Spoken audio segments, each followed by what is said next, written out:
E que maravilha a série Acesso Total, hein, pessoal? Chegou ao fim, né? Toda essa edição, esse documentário, toda essa produção maravilhosa, magnífica, feita pelo Antônio Bento Ferraz, por toda a equipe lá, que o Antônio Bento Ferraz, inclusive, já foi da Botafogo TV, né, cara? Toda a equipe que estava produzindo isso, o pessoal da SP2, né, cara? Que, inclusive, eu tive o prazer, né, cara, de conviver vários e vários dias, né, lá no mesmo estúdio que eu trabalho, né, cara, que é o estúdio da Copa do Brasil.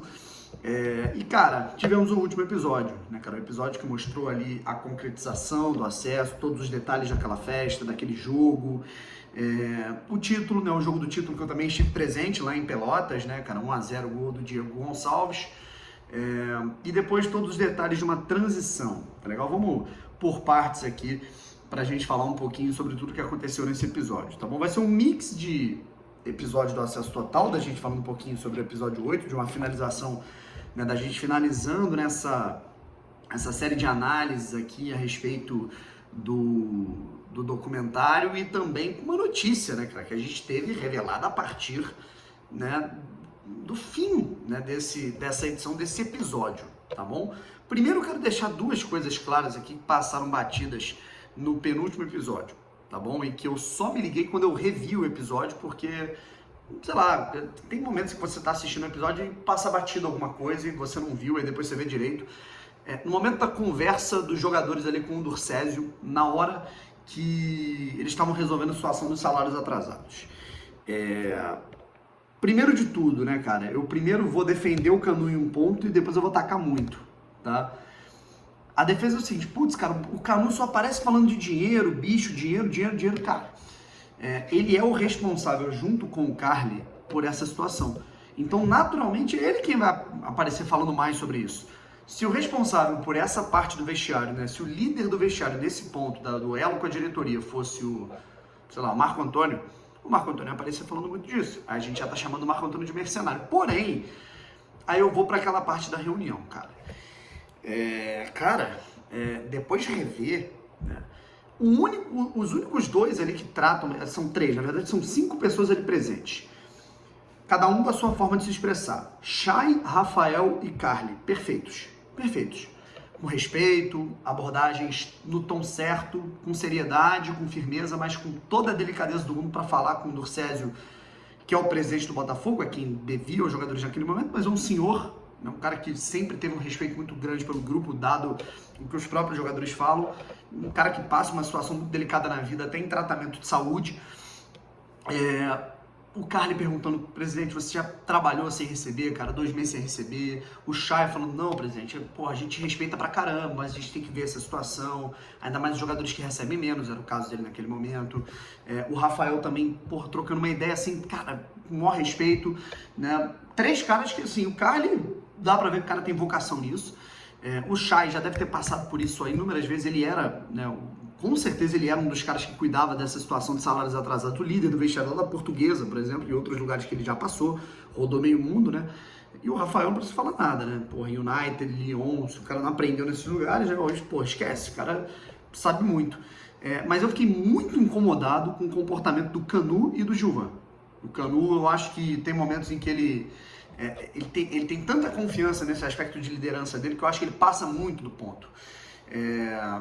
Eu entendo totalmente, eu acho que quem deve tem que prestar esclarecimentos, tem que dar satisfação, tem que falar, certo? Só que agora, todo o respeito do mundo, até porque eu sou fã do Canu, vocês sabem disso, eu acho um cara, assim, muito correto, eu acho que ele é um cara que batalha muito pelo Botafogo, eu acho ele um bom zagueiro, mas, cara, com todo o respeito, quem é Canu para dizer que o Botafogo não vai entrar em campo se não fizerem o que ele está pedindo, que no caso era o pagamento até segunda-feira e tal. Se não tiver, a gente não vai entrar em campo. Que?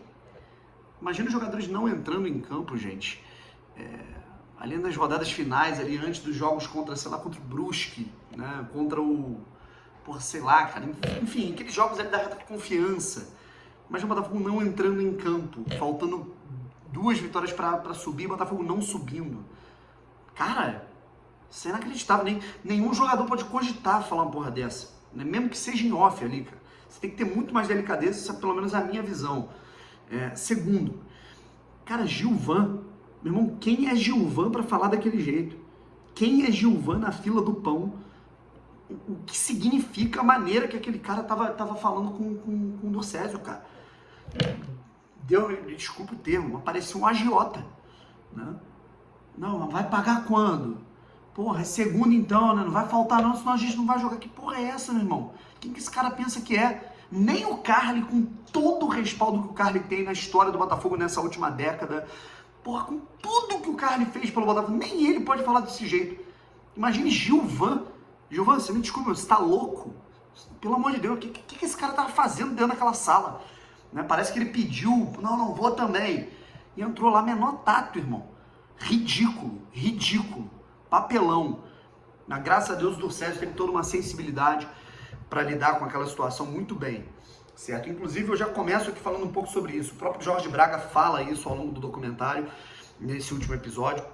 A maneira como o Durcésio foi um termômetro para várias situações. Ao mesmo tempo que ele era muito inocente, e às vezes ele dava alguns vacilos por conta disso, né, cara? Chama o Montenegro para ver o jogo no camarote dele, fala algumas coisas ali, tipo, que irritam, porque é um cara que ele é muito bondoso, não sei o quê. Mas, cara, ele foi um termômetro muito importante, cara, no elo entre os jogadores e a situação do clube, para lidar com os atletas, com toda a crise, com toda a situação de gestão. Porra, cara, para lidar com o profissionalismo que era ali o Braga, o Freeland trabalhando, o Freeland no departamento de futebol, o Braga nas finanças, e lidar com todo o termômetro, com toda a sujeira que é o meio político do Botafogo, seja de pessoas da chapa dele ou de chapas de oposição, para lidar e filtrar tudo. Cara, o Durcésio, que papel esse cara teve em vários momentos significativos, né, cara? Eu nunca imaginei que eu ia estar aqui elogiando um estatutário, né? Mas ele com toda essa sensibilidade de, cara, deixa o trabalho com os profissionais e eu pincelo aqui, cara. Porra, contribuição do caralho. Tomara que continue assim nos próximos anos e até melhore em alguns aspectos. Jogo do acesso, né, cara? O Anderson falando que o time tava muito tenso e tava mesmo. Interessantíssimo, né, cara? A maneira como ele trata ali o Chay, né, cara? Que ele tava vendo que o Chay, mesmo errando muito, com muitas câimbras, com muita dor, em algum momento ele ia tirar um coelho da cartola e o Anderson saca isso, né, cara? É muito bom. Lá contra o Brasil de Pelotas, é impressionante como algumas coisas assim estão bem alinhadas com aquilo que, eu não vou falar de mim, mas de todos que cobrem Botafogo e tudo mais. Brasil de Pelotas, né, cara? Porra, os caras fizeram um jogo mole porque eles já estavam rebaixados? Não, ainda mais que eles estavam querendo se mostrar pro mercado naquele momento. Então, mostra toda a situação, né, cara? Aí foi uma coisa mais geral, mostrando o clima, a festa da torcida, todo o semblante de tensão ali quando o Operário faz um gol, a virada, aí o jogo lá em Pelotas também, a tensão ali do Barreto escondido atrás da escada depois da expulsão que ele teve. Pô, eu acabei não aparecendo, né, cara, nessa... Pô, também eu apareci em quase tudo, né, por ficar reclamando disso lá em Pelotas e, pô, maravilhoso, né, cara? Toda a situação do Chay, né, cara?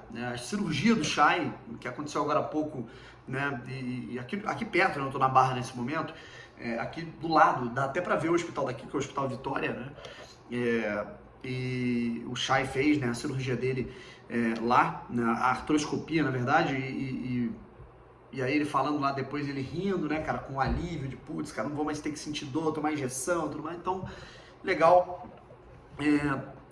E tem a continuação, né, cara, como se a série, a série termina, mas ela dá uma ideia de que a missão não acabou, de que o Botafogo continua aquela loucura. Eu acho que essa que foi a grande ideia para o fechamento da série, de que ela não acabou, né? A ideia de que passa o êxito de uma conquista, de uma missão concretizada, mas a loucura continua, o inferno, entre aspas, de trabalhar, tomar porrada e não acaba, né? Férias, o Durcésio, putz, vou tirar férias, não tem nada de férias, né, cara? Aparece o Freeland, Braga, todo mundo trabalhando pra caramba, o Freeland ligando ali pro Elkson, e essa informação que a gente tem a dar, né, cara? O Freeland falando ali no telefone, bem óbvio ali que o que estava acontecendo, né? Poxa, eu imaginei que isso pudesse ser um empecilho, né, mas dada a situação atual do clube, será que não dá para baixar um pouco? Será que não podemos chegar a um denominador comum e tal? Silêncio. E aí vem a resposta do empresário do Elkson, que óbvio, né, não aparece no documentário. E aí o Freeland fala, tá. Ou seja, a gente não sabe se o cara respondeu, vamos conversar, vamos baixar, desse jeito não vai dar. deixa aquela tensão, e é justamente pra gente continuar, né, cara, consumindo o clube e analisando o que vai acontecer, tendo aquela expectativa. Isso tudo é muito importante, né, rapaziada? Isso tudo é muito importante. Então, é incrível, né, cara? Tudo que aconteceu, eu chorei muito ali no momento que tava finalizando, o Durcésio, tipo, sobe aquela trilha sonora. A trilha sonora o cara que fez a trilha sonora do documentário é muito foda, né, cara? Vamos combinar. Começa o Durcésio a falar, não, porque já vamos planejar essa temporada que vem, não sei o quê. Aí começa e aí vai a música e a bandeira de escanteio, tudo lá, né, meu irmão, cara? A loucura da torcida em cima do ônibus, né, cara? Que loucura, cara. Que coisa maravilhosa. As palavras do Navarro, né, cara, que acabaram ficando sem muito sentido, né? Não pegou muito legal. Até porque foi no dia em que ele decide pro Palmeiras, né? Eu não sei se estou esquecendo alguma... CT. E eu vou fazer um vídeo à parte sobre isso, né? Moreira Salles, né, falando, basicamente que dando uma resposta, não vou dizer pra mim, porque ele não deve nem saber que eu existo, né, cara, mas pra todos, né, pra tudo que ele ouve por alto, e que eu falo muito isso, né? A gente não romantiza a derrota, a gente não gosta de perder, mas a gente aguenta o sofrimento muito mais que não é botafoguense, né? É o que ele fala, e eu discordo, eu acho que ele, em diversos momentos da história do Botafogo, ele romantizou a derrota. Vamos para um exemplo? 1999.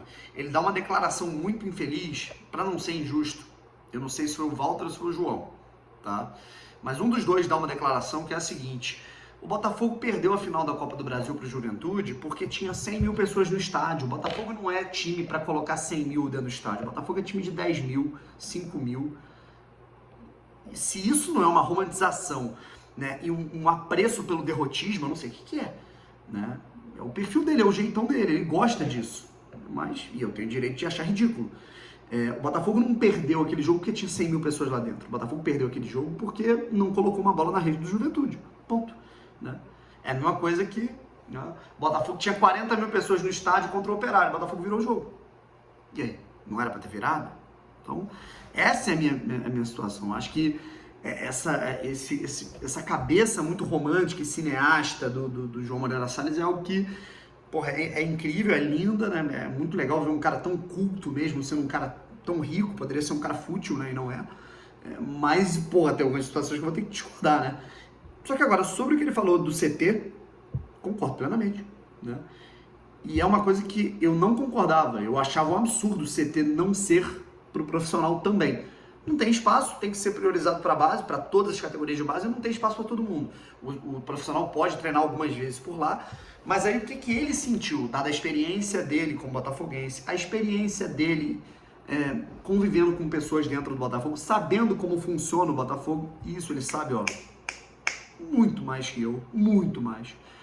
Eu falei, cara, se eu entregar nas mãos dos caras e os caras quiserem fazer o CT profissional, eles vão colocar o profissional e vão cagar pra base. A base vai continuar treinando no Caio Martins, no Cefat, e eu não quero isso, né? Peguei pra mim de novo e falei, opa, meu irmão, eu quero a obra pra colocar o time de base, eu quero colocar as categorias de base treinando no Lonier, profissional e no Dom Santos, né? Eu era contra, né? Fiquei parcialmente contra e agora já sou a favor, por quê? Porque a gente vai ter uma estrutura no Newton Santos anexada, vamos colocar assim, interligada com o Lonier, porque o profissional de vez em quando também vai treinar lá, interligando com a base, e as categorias de base sendo formadas, cara, para um clube começar a se estruturar de baixo. Eu achei muito interessante o que ele falou, que o João falou, sobre todo esse aspecto do... Porra, cara, eu não vou construir uma coisa incrível, né, para jogadores ali de 35, 38 anos que estão querendo sugar dinheiro do Botafogo. Ele basicamente fala isso, né? Eu não vou querer, só que com muito mais elegância do que eu, né, óbvio, né? Porra, eu não vou colocar um espaço lindo daquele para um jogador que está querendo usar o Botafogo de escada e vai embora daqui 2 anos. Eu quero fazer o atleta ser formado lá, saber o que é o Botafogo e dar recurso para o clube. A mudança tem que ser de baixo. Isso está certo demais, né, gente? Outra situação é o bicho, né? Negociação sobre bicho, né? O Durcésio deixa claro que ele negocia a situação do bicho, que iam ser pagados a cada 4, 5 jogos, as frentes ele não aceitaram, e isso eu acho errado. Por quê? Porque o Botafogo ele foi pagando bicho, aí a missão foi sendo concretizada. Pô, cara, é ter a sensibilidade de que eles trabalham num clube que tem problemas financeiros, e que você pode ter uma colaboração, né, cara? Você pode afrouxar um pouquinho isso. Isso eu achei Não achei legal por parte dos jogadores, né? E aí, quando a torcida fala do Canu, que é o representante, que, pô, o cara só pensa em bicho, a torcida tá errada, né? Então, eu achei errado. Eu não sou contra bicho, até porque não tem como ser, porque desde que o mundo é mundo, no PSG tem bicho, no Barcelona tem bicho, no Botafogo tem bicho, no Flamengo tem bicho, no Asa de Arapiraca tem bicho, na Portuguesa, no CSA, no Lyon, em todos os lugares do mundo você tem premiação para atletas pelos objetivos alcançados, seja por uma colocação no campeonato, seja por alcançar uma determinada fase de competição, pelo número de pontos conquistados. No Bragantino, por exemplo, há o boato de que os caras ganham 50 mil por ponto, os caras têm dinheiro pra caralho lá, óbvio que o bicho é assim, a premiação é assim, né? Então cada um tem a sua cultura, né? E o bicho é algo que não dá pra dispensar, só que, cara, eu acho que tem que ter um limite, certo? Porque aí, por exemplo, com tudo que foi pago de bicho, né, cara, imagina se não junta, dá pra pagar um mês de salário, né? Então é questão de ter raciocínio, beleza? Mas, cara, a série é incrível. Como disse o Thales Machado do Globo no seu Twitter, o sarrafo subiu, sabe? A gente tá tendo aí, eu nunca vi um documentário, até o próprio do Corinthians, né, cara, de outras equipes, nós tivemos, assim, coisas muito pontuais, em termos de, assim, as ideias das câmeras, né, instaladas integralmente nas salas dos diretores, assim, foram muito boas. Nunca se teve tanta informação por parte de um clube em uma temporada como se teve no Botafogo esse ano. Isso tem os seus ônus e bônus, né, cara, mas conteúdo, né, cara, comunicação é um petróleo, como eu vi num texto muito interessante, divulgado até pelo Antônio Bento Ferraz. Eu acho que todos os envolvidos nessa situação estão de parabéns, sabe? Claro que tem os recursos financeiros, tem algumas situações que poderiam ser mais exploradas, Chay, por exemplo, acho que ele poderia ser mais explorado, mas enfim, né, cara, é um sucesso.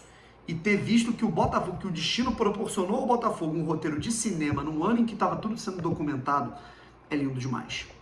Tchau, gente. Quero saber o que vocês acharam e as opiniões de vocês, né, cara? Quem foi o cara desse documentário?